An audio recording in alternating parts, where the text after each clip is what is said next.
बिस्मिल्लाहिर्रहमानिर्रहीम। अस्सलाम वालेकुम।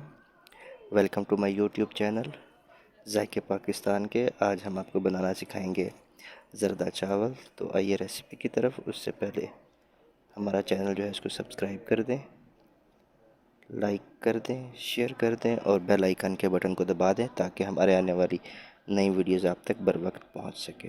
तो आते हैं अपनी रेसिपी की तरफ। सबसे पहले हमने चावल बॉयल करेंगे। उसके लिए हमने पानी लिया है, उसमें थोड़ा सा नमक ऐड करेंगे। उसके बाद उसमें ज़रदा रंग शामिल करेंगे। जैसे ही पानी बॉयल हो जाएगा, जो हमने पहले से 15 मिनट पहले चावल भिगो के रखे थे वो ऐड करेंगे। चावल ऐड करने के बाद जैसे ही चावल बॉयल हो जाएंगे, हमने 100% जो है चावल वो बॉयल नहीं करने बल्कि 80% चावल बॉयल करने हैं।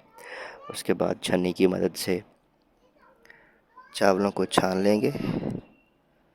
चावल छानने के बाद अब हम चाशनी तैयार करेंगे इसकी। तो उसके लिए हमें लेना पड़ेगा 2 कप घी। 1 कप घी लेना पड़ेगा। उसमें हम ऐड करेंगे इलायची, ड्राई फ्रूट्स, जो भी आप इस्तेमाल करना चाहें अपने जायके के मुताबिक। जैसे ही घी गर्म हो जाएगा, हम इसमें ऐड करेंगे चीनी। चीनी हमने लेनी है चावलों के वज़न के मुताबिक। मैंने चावल बनाए हैं आधा किलो, तो मैं इसमें आधे किलो ही चीनी ऐड करूँगा। आपने जितने चावल बनाने हैं उतनी ही चीनी ऐड करेंगे। चीनी को अच्छी तरह हिलाने के बाद इसमें हम शामिल करेंगे 2 कप पानी के और अपनी चाशनी तैयार करेंगे।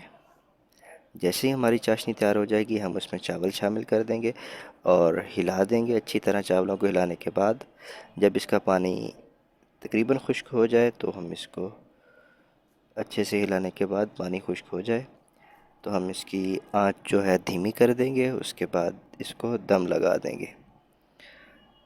दम लगाने के बाद 10 मिनट का दम लगाना है। उसके बाद आपने ढक्कन उठाना है। हमारे मज़ेदार से ज़रदा पुलाव जो है वो रेडी है। तो कैसी लगी आपको हमारी आज की रेसिपी, हमें ज़रूर कमेंट करके बताइएगा और हमारे चैनल को सब्सक्राइब कर दें ज़ायके पाकिस्तान के, और साथ बेल आइकन के बटन को दबा दें ताकि हमारे आने वाली नई वीडियोज़ बर वक्त आप तक पहुँच सके। अस्सलाम वालेकुम।